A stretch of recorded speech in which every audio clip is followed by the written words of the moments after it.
Hello, this is JD from AZ. You're listening to Quiet Please. You're all invited to creepytalesradio.net for 24/7 old-time radio streams of horror and suspense, mystery theater, and westerns. Hope you enjoy the episode. Quiet, please.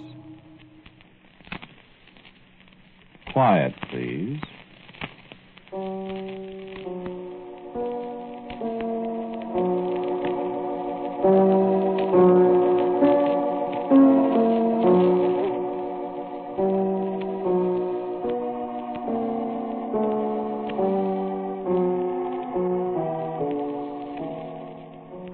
The American Broadcasting Company presents Quiet, Please, which is written and directed by Wyllis Cooper and which features Ernest Chappell. Quiet, Please for tonight is called Tanglefoot.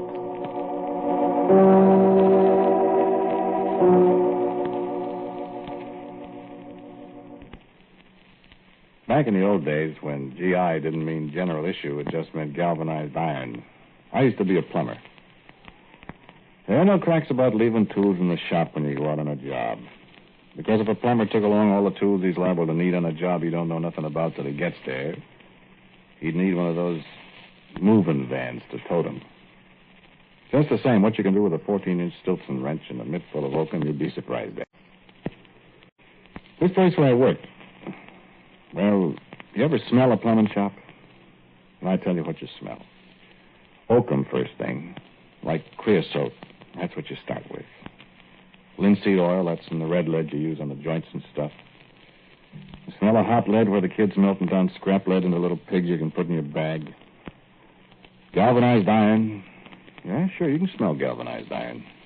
Go past the bins where they keep the L's and the T's and the street L's and the Cuprins and the Unions. All sizes and 40 teen sizes. You can smell galvanized iron, all right. Then there's the smell of rats that live back behind the bins. And gasoline burning in the blowtorches and the furnaces. And the thing I remember best of all, the smell of the flypaper. My heavens, there seemed to be flypaper every place. I don't know, maybe in the old days there was more of it, or there was more flies or something. Seemed like every place you went, you run into flypaper. Remember that smell? Like varnish with sugar in it? Like taffy that got spoiled? Kind of a fascinating smell in a sicky way. Think about it and you'd kind of think, yeah, no wonder the flies liked the smell and went for it. Smell? Sure, flies can smell. They got smellers that'll make a bloodhound jealous if they know it. And the flies got lots of things. Yeah, you got a jillion eyes, 6 fancy legs, wings, and a trunk like an elephant. Only littler, proboscis, they call it. Huh? Ah, not the flies. They can't talk. Boy, howdy if they could. I know a lot about flies. I'll tell you about it.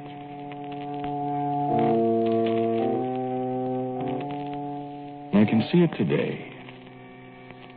There was people living upstairs above the plumbing shop where I worked. That was in the summer of 1915, I guess, or quite a while ago. Their back porch hung over the back porch of the shop. Made kind of a shed where we used to thread pipe, melt up scrap lead, stuff like that. And Ricketts, the horse, he used to be tied up back down the alley with a wagon. When he was working back there, it was quiet and shady and hot. All you could hear was Ricketts stamping his feet and switching his tail at the flies, and maybe the hoo of the gasoline furnace. Whoever he was working with talking kind of lazy and slow in the heat. And boy, was it hot. I and Herbie, we was threading 3/4-inch black iron pipe. You want the boat excursion tonight, Buck? And what boat excursion? Crawfish Club on the Percy Swing tonight.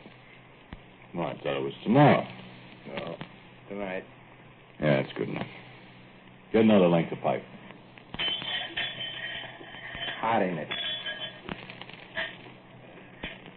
91, the Mama says. In the shade. It's hot for old Ricketts out there in the sun. His head's in the shade. What's he hollering about? Flies, I guess. You should put the fly netting on him. Yeah. Look out, don't step in the fly paper. Fly paper every place. That Bert Kincaid's nuts about fly paper. Doggone stuff. Get it all over the place. Well, that's where you're throwing it. You thread up the pipe. I'll take care of the fly paper. You think with all that stuff around there wouldn't be so many flies? Flies are smart. How you mean? Smart. I love fly paper. Fly paper's always full of them. And them's the dumb flies. Smart ones look at it and smell it and fly away. Land on people, horses, take a bite. They'll live longer. I wonder how long flies live. I don't know. Too long. Any more lengths of pipe we ain't threaded? Here. I wonder what flies think about. Eating? That's what I'm thinking about. What time is it? Look at that fancy new wristwatch of yours. Busted. Must be pretty near noon. Gonna go home, do you? You gonna go with me? I wasn't hinting. Heck, you wasn't. Well, No flies on you, but well, I'll make some ice cream she left for me. your mom home? No, she went up to Peoria this morning. P.A. Bergner's got a sale or something. Well, I could stop at Ruins and get some boiled ham or something. We could make sandwiches. Oh, we got some. Well, I could get something, though, eating off you. Or... Nah. 12 o'clock. Let's go.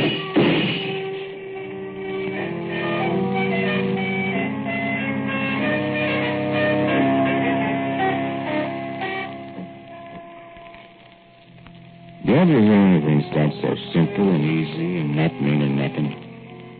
That don't mean anything? Yeah, you get it in a minute. You get a lot of stuff you don't expect.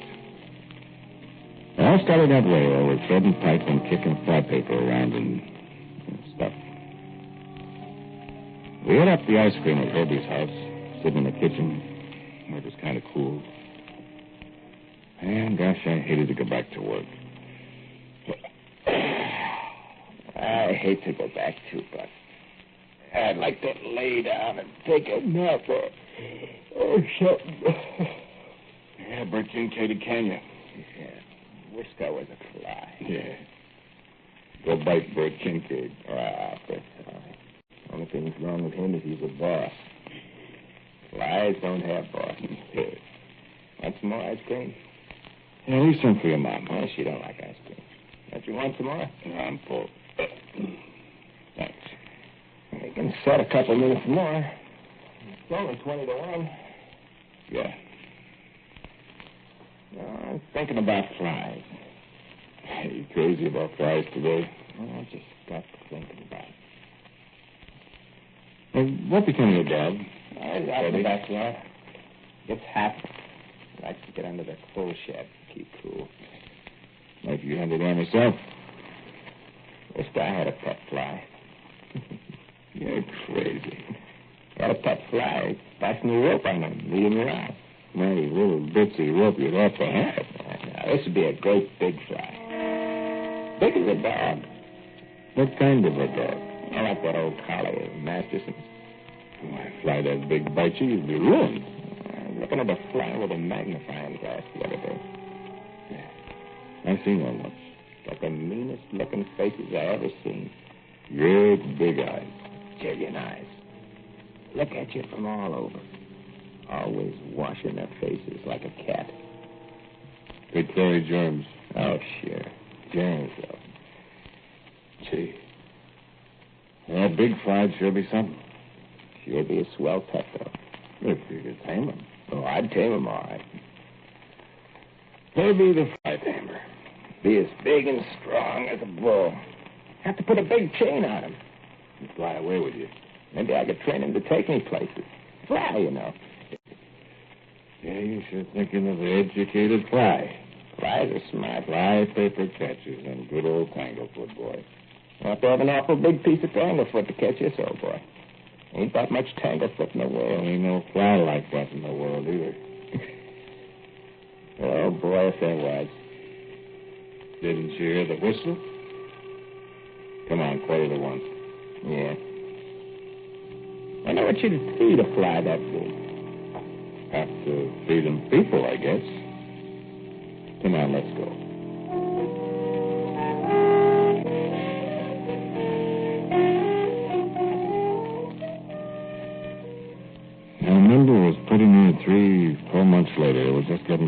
First days of fall, and people were starting to burn dry leaves along the curbstone. Herbie and me was fixing a hot water heater for Frank and Edith Gibbons, the telegraph operator. Live out there where Washington runs into Court Street. Kind of cool that day, I remember. Mrs. Gibbons, she was jawing at us because she said we were so slow. She wanted that hot water heater fixed right this minute. She wanted to take a bath before the chicken pie supper at the Christian church. She had to put the icing yet on 2 devil's food cakes, and would we please hurry up, she was all of a tizzy. Well, finally Henry come with the reducer tea we was waiting for. Mrs. Gibbons, she went out to the kitchen to look at the cakes, and don't go banging things around and make my cakes fall, she said. I said, yes, ma'am, for about the 40th time, and she shut the door. I laid down my ball-peen hammer. I said, whew. Me too. Whew. Why can't women leave you alone? Well, I get the union after her. She thinks she knows so much about plumbing. Well, at least it's cool. What's the matter? Yeah, I got my elbow in the flypaper. My heavens, what she still got flypaper around for? Yeah, let me do it. Oh, got to take off the skin, too? Squirt me some gasoline on it. I got guck all over me. Ain't been any flies for 3 weeks. Need more gasoline. I know where there's a fly. Huh? I know where there's a fly. Well, why don't you swat him? Well, 2 reasons. First, I kind of like this fly. Like him? Raised him from a pup. Herbie. Raised a fly from a pup? Second thing is, you want to swat this fly, you better have a baseball bat. What? This here fly is 8 inches long. Huh? Hand me the red lead. How big? Maybe 9. Where you going? Miss Gibbons. What are you calling her for? Miss Gibbons, call up the asylum. Herbie Butterworth has seen flies 9 inches long.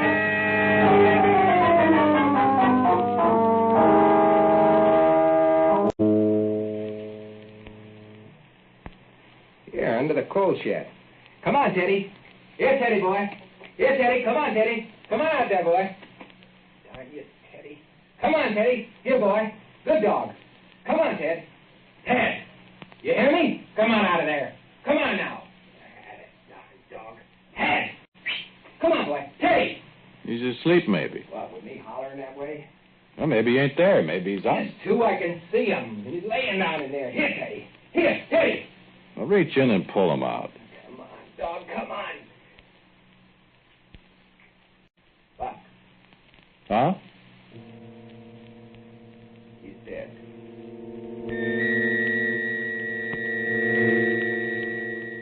You ain't ever seen anything, I mean, that a fly killed? No, I don't mean killed by putting germs on him or like that. I mean, well, murdered by a fly. This here fly is 8 inches long. Maybe 9. This here fly killed Teddy, that was Herbie Butterworth's dog, that was a hound dog that weighed 42 pounds on John April's scales the day before. This here fly, he just up and killed poor old Teddy. But maybe Teddy was scared to death by the fly first. Because nobody in the whole great big wide world ever seen a fly that was 8, 9 inches long. Nobody but first Herbie and then Teddy. And afterwards, me.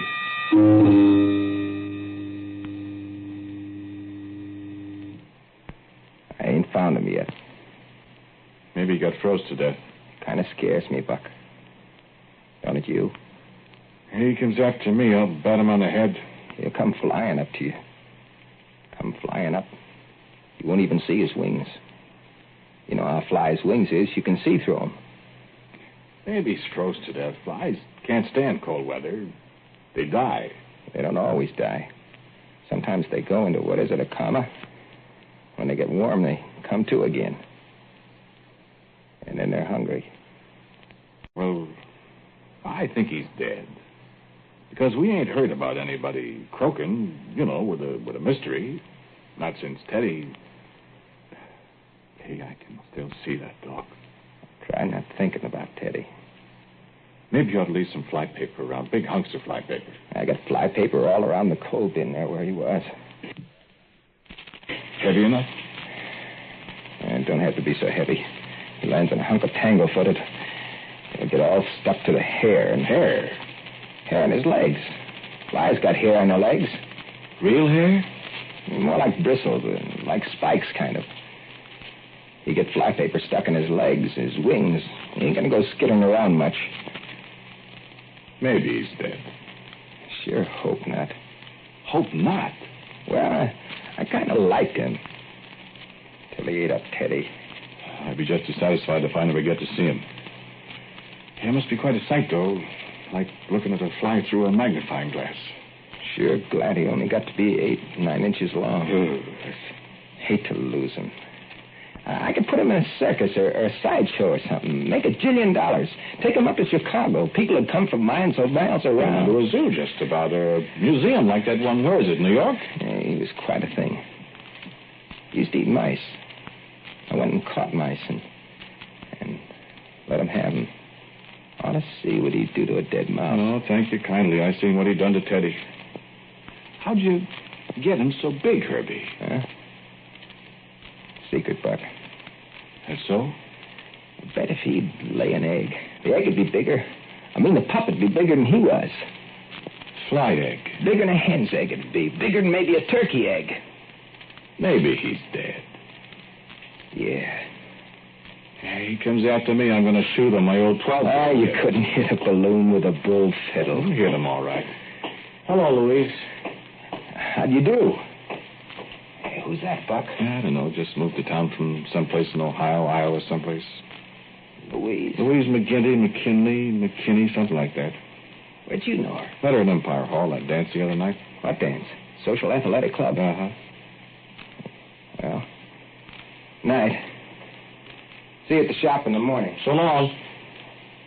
It's cold, ain't it? Yeah, gonna snow. Feels like snow. More busted water pipes. Yeah.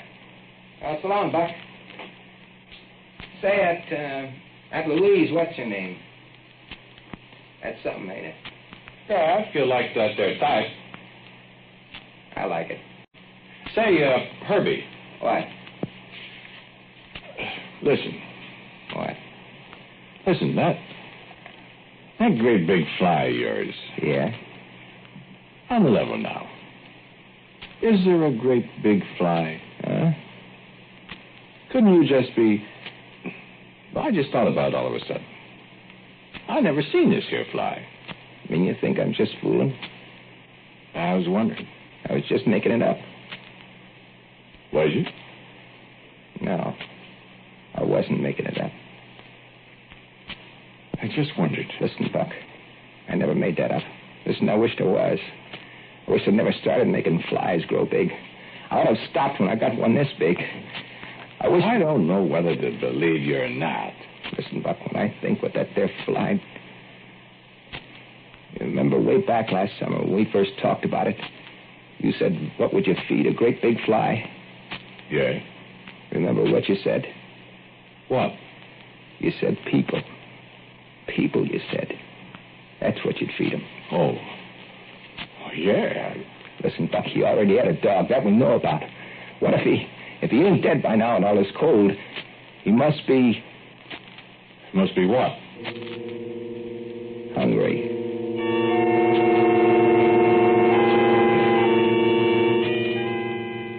December 1915. Yeah, 76543, the 3rd, the night Herbie and me talked like I told you. I remember because on the 7th, the Boy Scouts had a movie at the Capitol Theater. It used to be the Standard Theater. And there was a kid with a bugle blowing it out front. That was the 7th. That was the night Bert Kincaid phoned me up from the shop, and Mayor Watson came over from kind of next door and told me Bert was calling me. And I went over. Bert, he said, you and Herbie Butterworth go right away to these people, these McKinleys or McKinneys, whichever it was, because their friend or something was wrong with it, and they was hollering they was freezing. And I should go right on over, and Herbie would meet me there. He was already on the way with the rickets and the wagon and the tools. So I said, all right, and I went home and put on my overshoes and my army sweater, and I went over there. See, the place was only 2 doors away from where Herbie lived, there by the Garfield School. That's why he was there already, see? I never even bothered to knock on the door. I just went around to the cellar door with my Coleman lantern, and I come on down, and Herbie was there already sitting on the cellar steps, so I just about fell over him, and not looking very happy. Say, I said, I thought there was freezing to death here in this house with a busted furnace that's not cold down here. It's warm, I said. I fixed it. Huh? I fixed the furnace. This valve was corroded, and I put a new one on. I fired up. It's all right. Well, what you sitting on the cellar stairs for, then, if it's all fixed? What you sitting around here for? Well, What are you looking so crabby about? Anybody ought to be crabby, it's me. I walked halfway across town. I'm about... What you so crabby about? Huh? She's down here. Who? Louise, you know, the McKinley gal, or whatever her name is. Where? Oh. That's why I ain't welcome two's company. Three's Shut up. Gonna make some time, huh? Shut up. She'll hear you. Where is she? I went back there in the preserve closet. What for? Gonna bring you a jar of apple butter? The old man makes elderberry wine. He got some bottles back there he brought from Ohio or Iowa or whatever it is. 3 years old. I sure like elderberry wine. I know it. Well, I tell you, Herbie, I'm a good guy. I'm your friend, Herbie. Seeing you got everything fixed up, I'll beat it. You don't have to go. I never stood in the guy's way, Herbie. I'll go out into the cold and the snow. Ain't no I'll snow. go right home and read V.C. Allensworth's editorials in the Times, and I'll leave the coast clear for you. You don't have to do that, Buck. Just as soon as I have one drink of elderberry wine. Knew there was a catch in it. Now, I'll go right away, honest, Herbie. Hey, you've been telling her about giant flies and things. Cut it out. That thing's dead. I guess If it ever was alive. You got the makings? got some tailor-mades. Nebos? Yeah, much obliged. Ain't you smoking? Nah. What's she doing, making that wine? Well, the man probably hid it for herself. You give her a good smacking if you find she's swooping. Probably give you a good smacking, too. Hmm? Why'd you yell at her? The folks will hear upstairs. Louise. Shut up. Hey, Louise. Shut up, Buck. Come on, let's go help her. Nix. Louise, you want some help? Buck, the people will hear you. In here? Hey, Louise. I thought maybe you needed some... Louise? Louise. Buck, what's that? Herbie. What's the matter, Buck? Buck, what's that? Louise.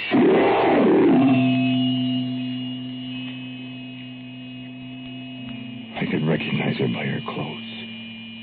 By her clothes, that's all. You never saw a person that met a fly. No, you never did. Herbie and I did. A big, not 8, 9 inches long now, down in a hot, stuffy cellar. 2 feet long. And fat and kind of logy it was, dopey, like after you had a big dinner. And Louise, Herbie, he fainted, and I... Back there by the furnace pipes. I could see them eyes. Them Chilean eyes. And that trunk like elephant. It kind of buzzed and wiggled its eyes at me and rubbed its face with its paws like a cat washing its face after dinner. And I tried to holler, but all I could hear was this buzzing, that's all. And then it kind of stumbled out from the pipes, and it jumped, and it come right past my face, and it flew kind of sagging, kind of out of the corner of my eye. I seen it. It flew right out into the furnace room, and the furnace door was open, and the fire...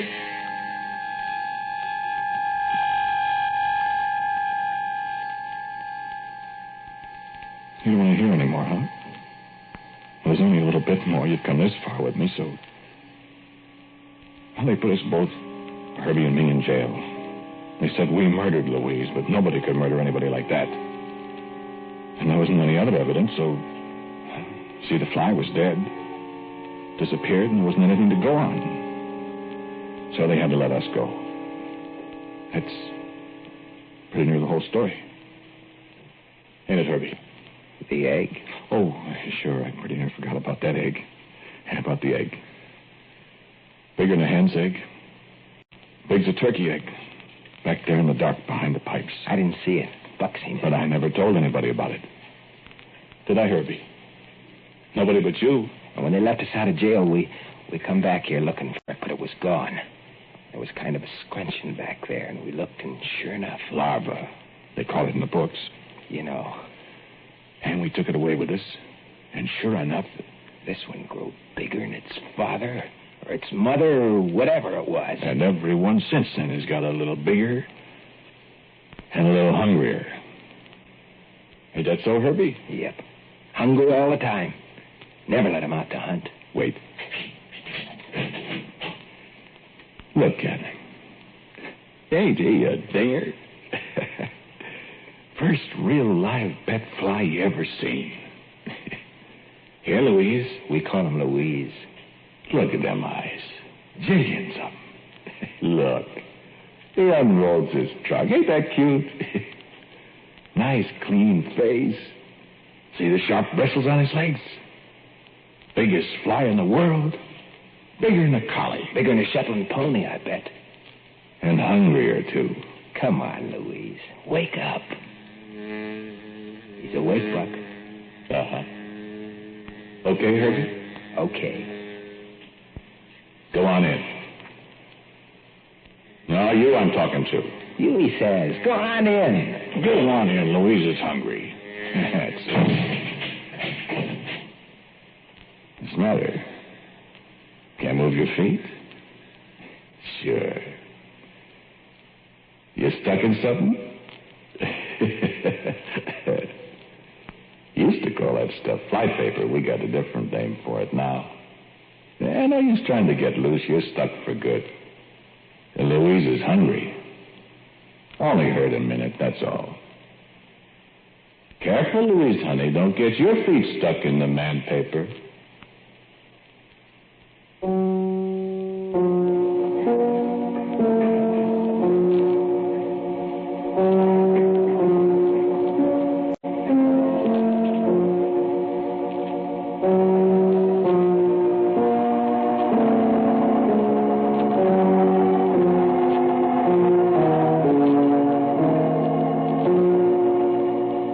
The title of tonight's Quiet Please story is Tanglefoot. It was written and directed by Wyllis Cooper, and the man who spoke to you was Ernest Chappell. And my friend Herbie was played by Jack Lescoulie. As usual, music for Quiet Please is by Albert Berman, and the sound by William J. McClintock. Now for a word about next week's Quiet Please, here is our writer-director, Wyllis Cooper. Okay, Bill? Thank you for listening to Quiet, Please. We've got a story for you next week. The strange title of The Hat and the Bed and John J. Catherine. The Hat and the Bed and John J. Catherine. Next week. So till next week at the same time, I'm quietly yours, Ernest Chappell.